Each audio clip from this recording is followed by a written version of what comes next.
It all began in a quiet suburban neighborhood that prided itself on order, appearance, and reputation. Perfect lawns, freshly painted fences, and spotless sidewalks, that was the image the Homeowners Association, or HOA, tried to maintain.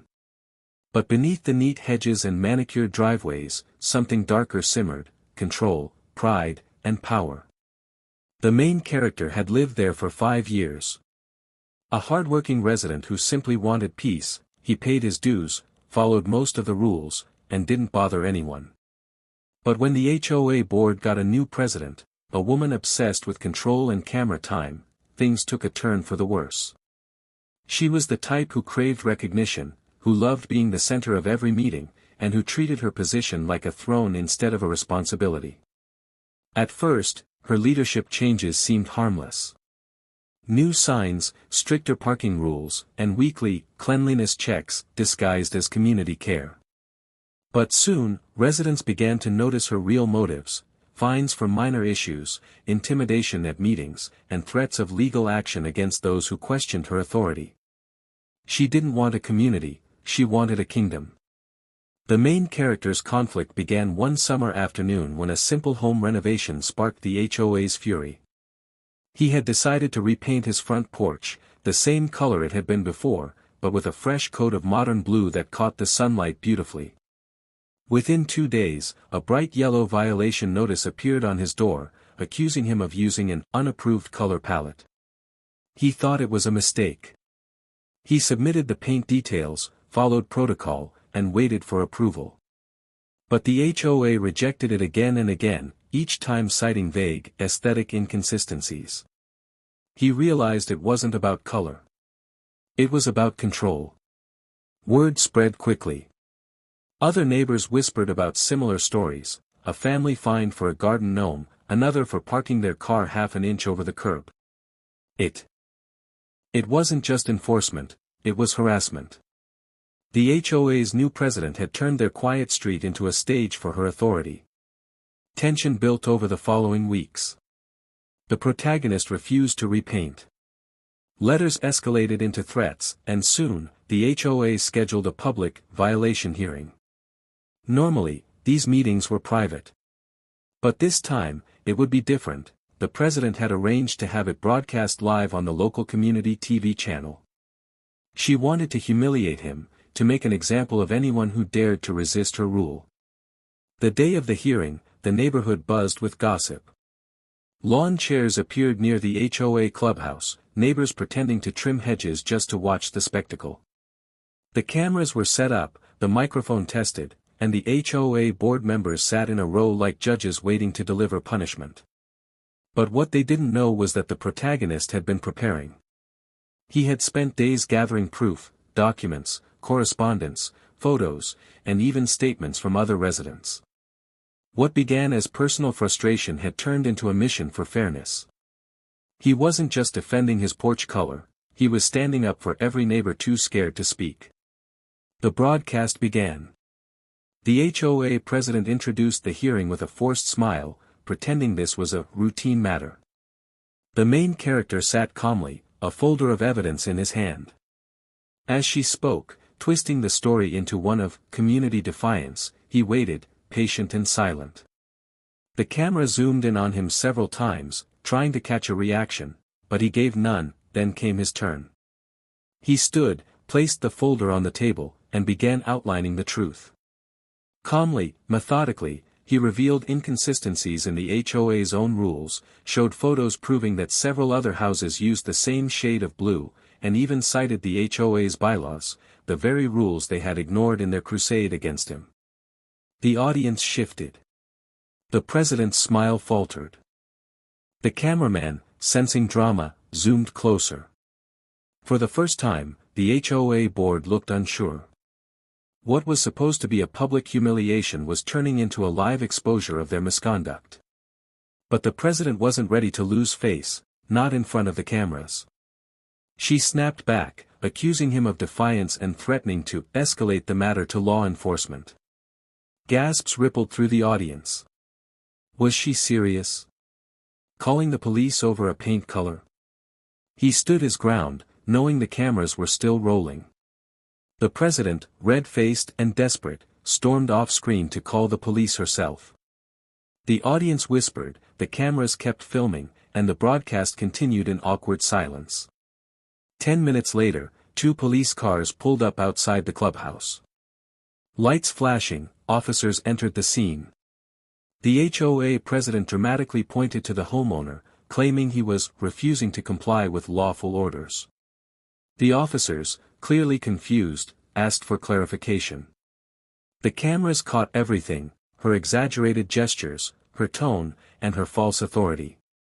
The protagonist calmly handed over his documents. The officers reviewed them, flipping through the HOA's violation letters and his evidence. Their expressions shifted from confusion to disbelief.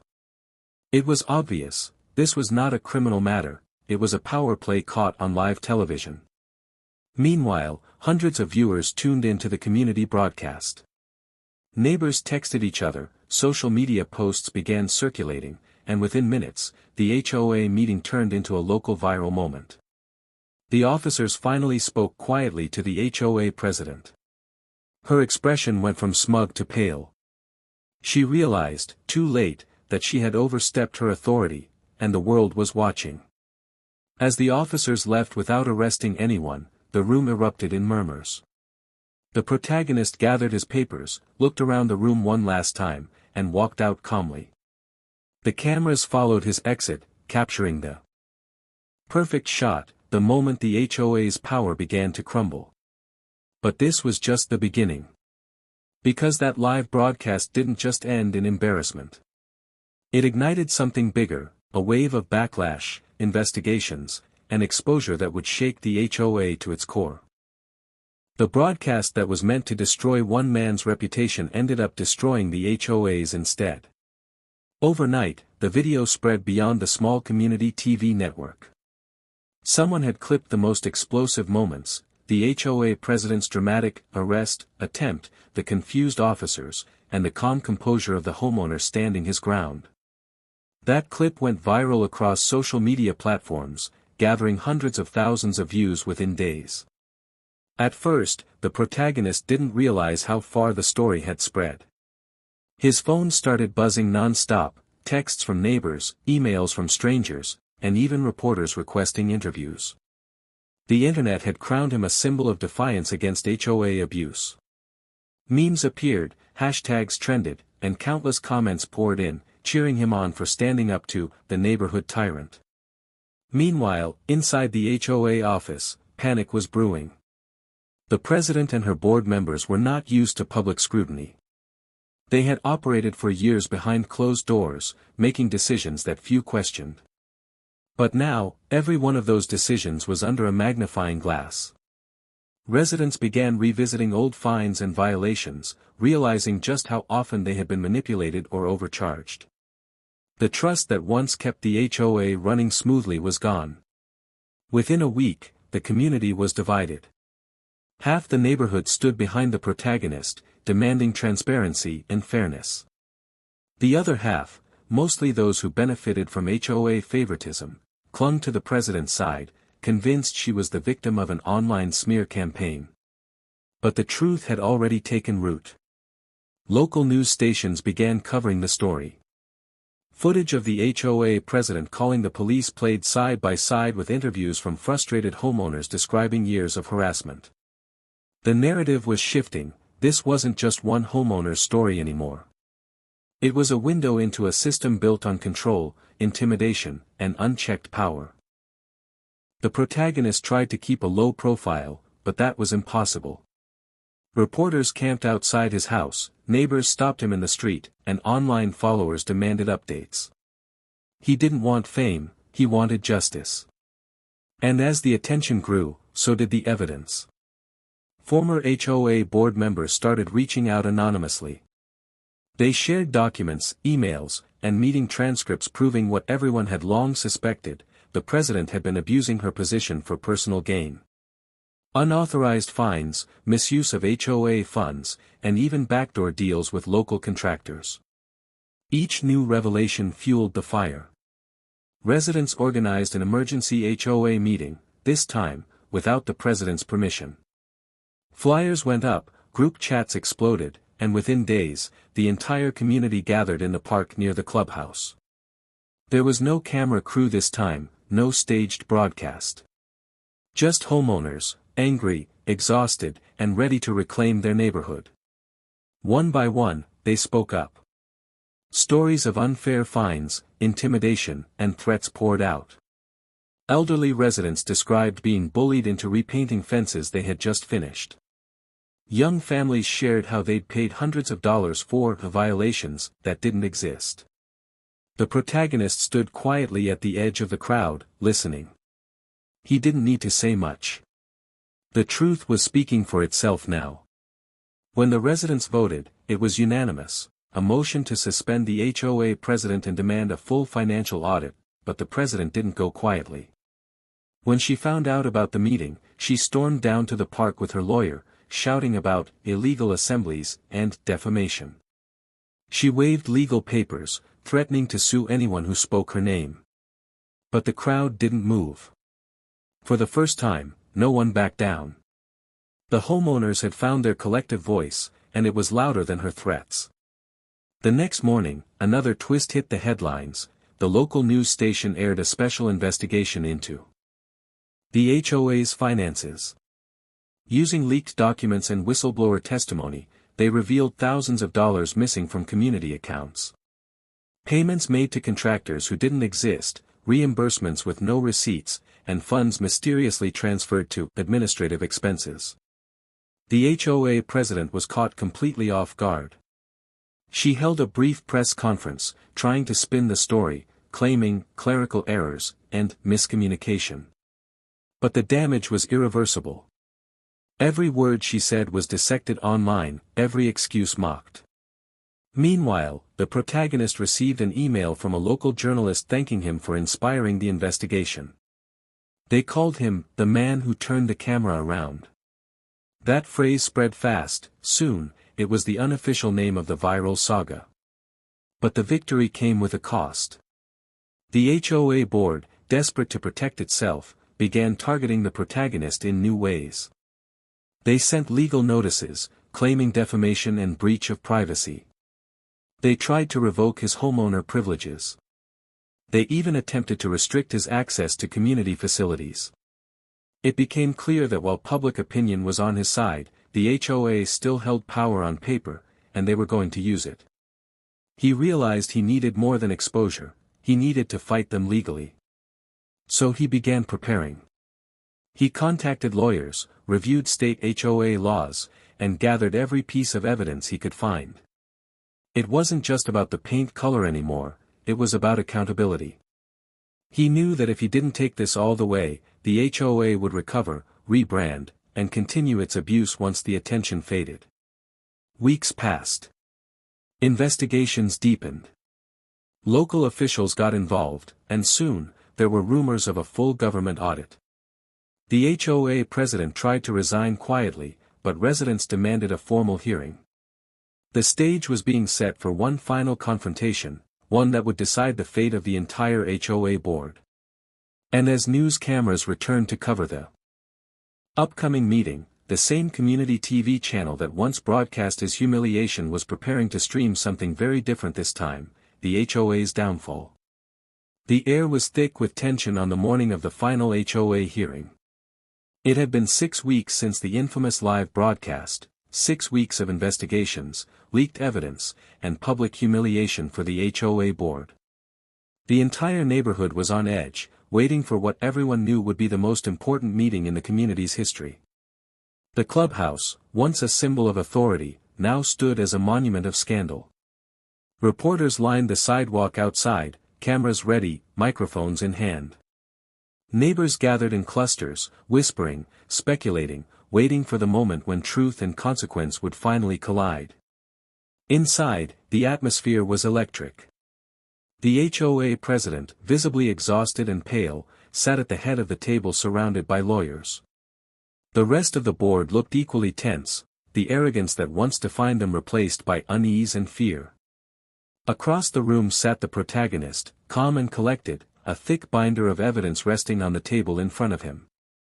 This time, the cameras weren't controlled by the HOA. The same local news station that had first aired the viral confrontation was now covering the meeting live, but with a very different narrative. The title bar at the bottom of the screen read, HOA Investigation Hearing, Accountability in the Suburbs. As the hearing began, the HOA president attempted to regain control of the narrative. Her voice trembled slightly as she read a prepared statement, blaming miscommunication, clerical errors, and media distortion for everything that had happened. She tried to cast herself as the victim, a dedicated leader unfairly targeted by a mob of angry homeowners and online trolls. But no one bought it. The homeowners had come prepared.